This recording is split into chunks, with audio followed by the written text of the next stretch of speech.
Hi everyone, teacher ဆိုရီပါနော် teacher ကိုမိနေကြပြီလားဆိုတော့ teacher ဒီနေ့ sharing လုပ်ပေးခြင်းနဲ့ spoken pattern လေးကတော့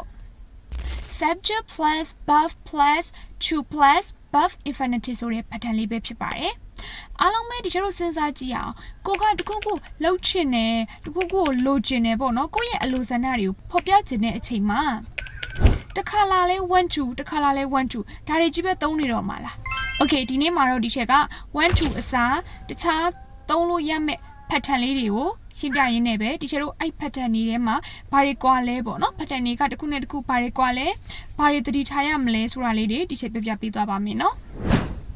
Okay ဆိုတော့ pattern လေးကိုဘယ်လိုနေရာတွေမှာသုံးမလဲဆိုတော့ဒီချက်တို့ကိုယ့်ရဲ့အလိုဆန္ဒတွေကိုလှုပ်ချင်တဲ့အရာတွေကိုဖော်ပြခြင်းတဲ့အချိန်မှာသုံးပါတယ်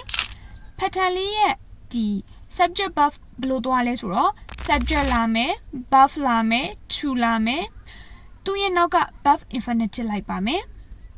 ဆိုတော့1 to အစားသုံးလို့ရမယ့်တခြား pattern လေးတွေဒီချက်တို့ဘာတွေရှိမလဲရှေ့ဆုံးကတော့ဒီချက်1 to နဲ့စလိုက်မယ်နော်1 to ရှိမယ်ပြီးရင်ဒီချက်တို့ would like to ရှိမယ် wish to ရှိမယ် like to ရှိမယ် and then love to ရှိမယ် desire to လည်းရှိမယ်Now ဒီ pattern တွေနဲ့နည်းနည်းကွဲထွက်တဲ့ pattern တွေကဘာတွေရှိမလဲဆိုရင် be eager to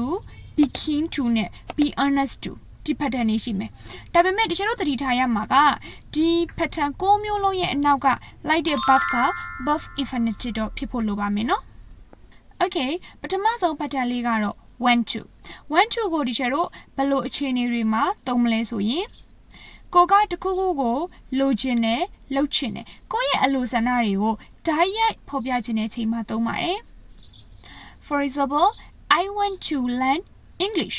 ကျွန်တော်အင်္ဂလိပ်စာသင်ချင်တယ်ဒါပေမဲ့သတိထားရမယ့်တစ်ချက်ရှိပါတယ်ဘာလဲဆိုတော့ဒီကျွန်တော်ဒီကိုသုံးမဲ့ subject အနေအများပေါ်မူတည်ပြီးတော့ verb မှာအပြောင်းလဲလေးရှိပါမယ်နော်ကိုကsubject အနေကိုသုံးမယ်ဆိုရင်ဒီချက်တို့ subject verb agreement အတိုင်းပဲ want ဆိုတဲ့ verb လေးမှာ s လေးပေါင်းပေးရပါမယ် For example she wants to go to the bakery သူမဖျားသွားချင်တယ်ဒီမှာဆိုရင်ဒီချက်တို့သုံးထားတဲ့ subject က she အနေကိဖြစ်တဲ့အတွက် want မှာ s လေးပေါင်းပေးရပါမယ်နော် wants အဲ့ဒါအပြင်ဒီချက်တို့ထူးခြားတာလေးကဘာလေးရှိသေးလဲဆိုတော့ဒီ want ဆိုတဲ့စကားလုံးလေးကိုဒီချက်တို့က et ပေါင်းလိုက်တဲ့အချိန်မှာ verb 2ဖြစ်သွားတယ်ဆိုလိုချင်တာကတော့ကိုအတိတ်မှာဖြစ်ချင်ခဲ့တာလှုပ်ချင်ခဲ့တဲ့အရာတွေကိုပြောချင်တဲ့အချိန်မှာလည်းဒီချက်တို့ဒီ pattern လေးကိုသုံးလို့ရပါတယ်ဒါပေမဲ့ verb မှာတော့ et လေးပေါင်းပေးဖို့လိုအပ်ပါမယ်နော် For example they wanted to go home သူတို့အိမ်ပြန်ချင်ခဲ့တယ်ဆိုတဲ့အဓိပ္ပာယ်ပေါ့နော်ဆိုတော့ဒီလောက်ဆိုရင်တော့ဒီ want လေးကိုတေချာလေးသုံးတတ်မယ်လို့ထင်ပါတယ် Okay နောက် pattern တစ်ခုကိုတွားကြည့်ရအောင်နောက် pattern တစ်ခုကဒီချက်တော့ would like to ဆိုတဲ့ pattern လေးပါကိုကwant to နဲ့မသုံးချင်ဘူး would like to နဲ့သုံးချင်တယ်ဆိုရင်တော့အရန် formal ဖြစ်တဲ့စကားလုံးဖြစ်တဲ့အတွက်တရားဝင်အခြေအနေတွေမှာသုံးလို့ရတယ်ပြီးရင်ကိုယ့်ထက်အထက်လူကြီးတွေနဲ့ပြောချင်တဲ့အချိန်မှာပေါ့နော်ဒါလေးတွေသုံးလို့ရပါတယ် Okay ဘယ်လိုသုံးရမလဲဆိုတော့ for example I would like to order some food ငါအစားအသောက်မှာချင်နေပေါ့နော် I would like to order some food Okay နောက်ထပ် example လေးတွေပါရှိမလဲဆိုဒီချက်တော့ He would like to speak with you သူကမင်းနဲ့စကားပြောချင်တယ်ဒီလိုအခြေအနေမျိုးတွေမှာ would like to ကိုသုံးလို့ရပါတယ် Okay နောက်ထပ် pattern တစ်ခုကိုဒီချက်တော့ဆက်ပြီးတော့တွားကြည့်ရအောင်နောက် pattern တစ်ခုက wish to ပေါ့နော်သူကရောအရှိမပြောခဲ့တဲ့ pattern တစ်ခုနဲ့ပါကွာလဲဆိုတော့သူက would like to ထက်ကိုပို့ပြီးတော့ formal ဖြစ်ပါတယ်ယဉ်ကျေးပါတယ်ဆိုတော့ဒီချက်တော့ဒီ pattern လေးကိုဘယ်လိုနေရာတွေမှာသုံးလဲဆိုရင်အရန်ကိုတရားဝင်တဲ့အခြေအနေတွေမှာသုံးပါတယ်ဒီချက်တော့သတိထားရမှာကဒီမှာကိုသုံးတဲ့ subject ပေါ်မူတည်ပြီးတော့ subject verb agreement လေးကိုသတိထားရပါမယ်နော်For example, I wish to express my gratitude. ငါကျေးဇူးတင်ကြောင်းဖော်ပြလိုပါတယ်ပေါ့နော်ဒီလိုမျိုးသုံးပါတယ်နောက်တစ်ခုဒီချက် subject အနေကိန်းနဲ့သုံးပြရမယ်ဆိုရင် for example she wishes to apply for this position သူမကဒီရာထူးအတွက်အလုပ်လျှောက်လိုပါတယ်ပေါ့နော်ဒီလိုမျိုးသုံးပါတယ် Okay now pattern လေးတစ်ခုကတော့ဘာလဲဆိုတော့ဒီကျွန်တော် like to ပေါ့နော် like to ကတော့လုပ်ရတာကြိုက်တယ်လို့ပြောချင်တဲ့အခြေအနေမျိုးမှာသုံးပါတယ်သူကလည်း subject verb agreement လေးလိုအပ်ပါမယ်နော် For example she likes to cook on weekends သူမကဒီ weekends စနေတနင်္ဂနွေတွေမှာပေါ့နော်ချက်ပြုတ်ရတာကြိုက်တယ်လို့ပြောတာ Okay နောက်တစ်ခုအနေနဲ့ဒီချက်တို့ကကိုအတိတ်မှာဒီတစ်ခုခုကိုပေါ့နော်လုံးရတာကိုကြိုက်ခဲ့တယ်ဒီလိုမျိုးပြောချင်ရင်လေဒီချက်တို့ကဒီ pattern လေးကိုသုံးလို့ရတယ်ဒါပေမဲ့ like ကိုတော့ have to ပြောင်းပေးရမယ်ပေါ့နော် liked ဆိုပြီးတော့ပြောင်းပေးရပါမယ် For example we liked to play football ငါတို့ကဘောလုံးကစားရတာကြိုက်တယ်ဆိုတဲ့အဓိပ္ပာယ်ပါOkay now pattern တစ်ခုကဒီချက်တို့ love to ဆိုတဲ့ pattern လေးပါ love to ဆိုတဲ့ pattern လေးကလည်းဒီချက်တို့အပေါ်က like to နဲ့ to တော့တူတယ်ဒါပေမဲ့ဒီချက်တို့ love to ဆိုတာကကိုကလုံးရတာကိုအရန်ကြိုက်တယ်လို့ပြောချင်တဲ့အခြေအနေမျိုးမှာသုံးပါတယ် For example I love to travel around the world ငါကကမ္ဘာလှည့်ရတာကြိုက်တယ်ဒီလိုမျိုးပြောတာပေါ့နော်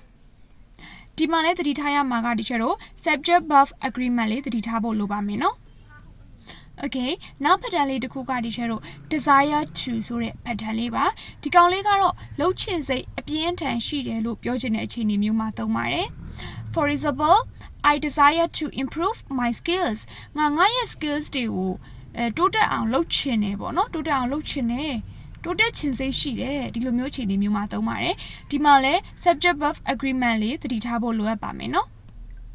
Okay နောက်ဆုံး pattern လေး၃ခုကိုဒီချက်ပေါင်းပြီးတော့ပြောလိုက်ပါမယ်နောက်ဆုံး pattern လေး၃ခုက be eager to be keen to နဲ့ be honest to ဆိုတဲ့ pattern လေးပါဒီသုံးလုံးရဲ့နောက်က verb infinitive လိုက်ပါတယ်အဲ့ဒီမှာဒီချက်တို့အရှိမသုံးထားတဲ့ beb ဆိုတဲ့စကားလုံးလေးပေါ့နော်အဲ့ဒီ beb ဆိုတဲ့နေရာမှာဒီချက်တို့ကamiss are worst way ဆိုတဲ့ verb to be ပေါ့နော်ကိုပြောချင်တဲ့အခြေအနေအချိန်ခါပေါ်မူတည်ပြီးတော့ဒီ verb ၅လုံးတွေကကိုသုံးမဲ့အခြေအနေပေါ်လိုက်ပြီးတော့ပြောင်းရပါတယ်နော်သုံးခုလုံးရဲ့အဓိပ္ပာယ်ကတော့ဒီလိုဘယ်လိုကွာလဲဆိုရင် be eager to စိတ်အားထက်သန်စွာလှုပ်ချင်တယ်လို့အဓိပ္ပာယ်ရပါတယ်နောက်တစ်ခု be keen to စိတ်ဝင်စားလှုပ်ချင်တယ်ပေါ့နော်စိတ်ဝင်စားစွာလှုပ်ချင်တယ်ဆိုတဲ့အဓိပ္ပာယ်ပါနောက်ဆုံး pattern လေးဖြစ်တဲ့ be honest to ကတော့အလေးအနက်ကိုကလှုပ်ချင်တဲ့အခြေအနေမျိုးမှာသုံးပါတယ်နော်ဒီ pattern ၃မျိုးရဲ့ example တွေကိုဒီချက်တစ်ခုချင်းစီပြောပြရမယ်ဆိုရင် For example I am eager to start my new job ငါရဲ့အလုပ်အသစ်စလုပ်ဖို့အတွက်စိတ်အားထက်သန်နေလို့ပြောချင်တာပါဒီမှာတော့ဒီချက်က I နဲ့တွဲမှာဖြစ်တဲ့အတွက် verb to be နေရာမှာ am လေးကိုတွဲလိုက်ပါတယ်နော်Okay be keen to အတွက် example လေးပြောပြရမယ်ဆိုရင်တော့ they are keen to participate in this project သူတို့ကဒီ project မှာပါဖို့အတွက်စိတ်ဝင်စားရတယ်ပေါ့နော်ဒီမှာဆိုရင် teacher တို့က subject က THEY they ကိုသုံးတာဖြစ်တဲ့အတွက် teacher verb to be နေရာမှာ ARER လေးကိုသုံးလိုက်ပါတယ်နော်ဒါလေးသတိထားပါ Okay နောက်ဆုံး pattern လေး be honest to ဆိုတဲ့ pattern လေးပေါ့နော်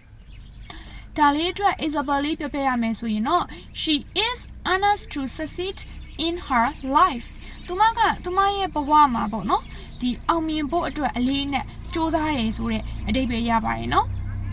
ကဲဒီလိုဆိုရင်တော့ဒီချက်ရှေ့မှာပြောခဲ့တဲ့ pattern ၉မျိုးလုံးကိုနားလည်မယ်လို့ထင်ပါတယ် pattern တစ်ခုချင်းစီကရောဘယ်လိုဆိုလိုရင်းရှိကြသလဲပြီးရင် pattern တစ်ခုနဲ့တစ်ခုရောဘယ်လိုတွေကွာလဲဘယ်လိုတွေသုံးရမလဲဆိုတာအားလုံးနားလည်သွားကြမယ်လို့မျှော်လင့်ပါတယ် Okay ဆိုတော့ဒီချက်ဒီနေ့ sharing လုပ်ပေးလိုက်တဲ့ podcast pattern လေးကိုနားလိုက်တယ်ဆိုရင်တော့ဒီချက်ရဲ့ဒီ video ရဲ့အောက်က comment မှာ pattern ၉မျိုးတွေကကိုကြိုက်တဲ့ pattern တစ်ခုနဲ့ပေါ့နော်ကိုယ်တိုင်လေးစဉ်းစားပြီးတော့ sentence လေးတစ်ခုကို exam အနေနဲ့မှတ်သွားပြီးလို့ရပါတယ်နော်အားလုံးဒါဆိုရင်ဒီနေ့ကတော့ဒီချက်တို့ဒီလောက်ပါပဲနော်နောက်တစ်ပတ်မှာဒီချက်တခြား sharing လုပ်ပေးမယ်အကြောင်းအရာလေးတွေနဲ့တူတူပြန်ပြီးတော့ဆုံကြပါမယ်အားလုံး bye bye